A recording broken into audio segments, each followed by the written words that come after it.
cuhuudda uu galo qofka muslimka ahi waa sidaa uu nebigu u sheegay laa diina lah diintu waa dhaqan iyo akhlaaq dhaqan iyo akhlaaq ma wato kaasi liman laa cahda lahu inuu nebi maxamed yidhaahdo qofka aan ballan lahayn qofka aan heshiis fulin qofka muslimkii markaa ama mid wacdiya ha noqdo uu yaboohay oo mustaqbalka ku saabsan ama mid uu saxeexay ha noqdo ama mid uu afka ka galay ha noqdo war heshiis ballan haddaad gasho oofi ballanka oofintiisu bay culammadu yidhaahdaan qadaaya lakhlaynta ugu badan leh waa iskaga mid inaad gaal la gashay iyo inaad muslim la gashay iyo inaad munaafiq la gashay waa iskaga mid waa gaalo oo waynu iska khiyaamaynayna war muslimku wax ma khiyaamay qadrigana kuma dhaco qadrigu waa ballan furow dadka waxa la gashay inaad xagga kale ka weydaarato bal axaadiistu waa kuwa tilmaamaya aakhiro kaasi isagoo liwaasita culamadu waxay dhahaa dabadaa loo suraa liwaagu dee waa calaamad bandiirad isagoo dabada ku sitoo imanaya ay ugu qoran tahay liwaaulqadr waa kii ballan furowga lahaa kii dadka khiyaameeyey aakhiro oo khalqigii ilaah oo dhammi taagan yihiin baad imanaysa adigoo xagga dambe ku wata calaamad bandiiradi kaa taagan tahay sheegaysa inaad tahay qofkii ballanka buriyey haddaba qur-aanka in badan baa ku aragteen aladiina yanquduuna cahd allah awfuu bicahdi illaah in badan baa ku aragtay aladiina yasiluuna maa amara allahu bihi an yuusal in badan baa ku aragteen iyadoo ilaahay tilmaamayo waid akhadnaa miihaaqakum aw miihaaqahum in badan baa waxaas oo dhammi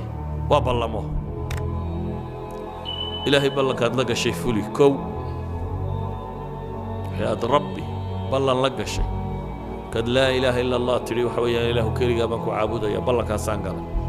maxamedun rasuulullah markaad tidhi waxa weeyaan dariiqii nebi maxamed baan kugu caabudaya jid kala jeexan maayo fuli ballankaa wixii aad ballan muslimka la gashay fuli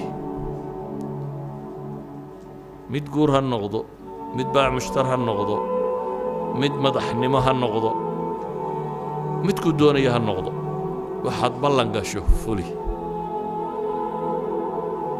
waana diin maadaama wakhtigu kooban yahay xun baan rabuun in la fahmo mawduuca ah ballanku inaanu gaal iyo muslim kale lahaynee haddaad ballan gashay inaad fuliso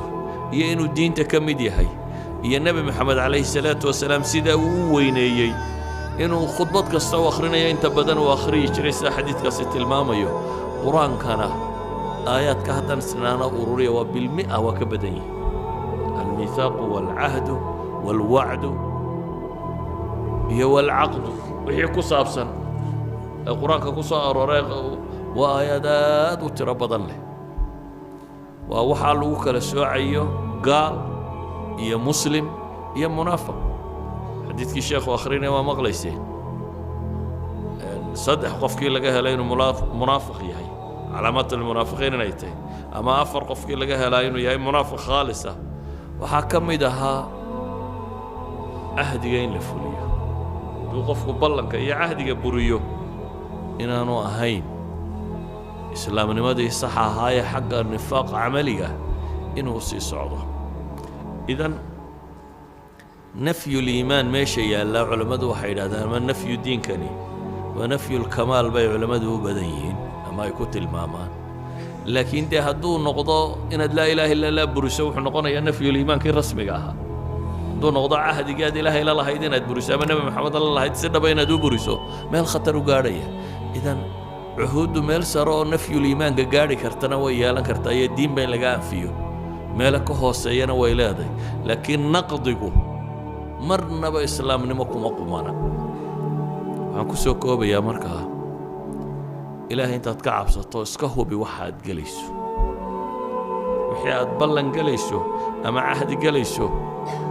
mid shaqo ha ahaado mid guur ha ahaado mid dowladnimo ha ahaado mid madaxaad la gelaysa ha ahaado mid aad gaal la gelaysa ha ahaado wuxuu doonabaa noqdo iska hubi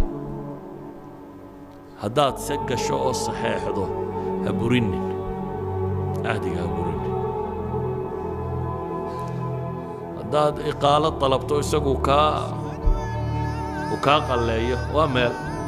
haddii kale mulsim baad ku tahay beecii maxaa la tilmaamaya waxaa la ammaanaya qofka muslimka ee dadka ka qalleeya laakiin hadduu kontaraagu dhaco waad ku jirtaa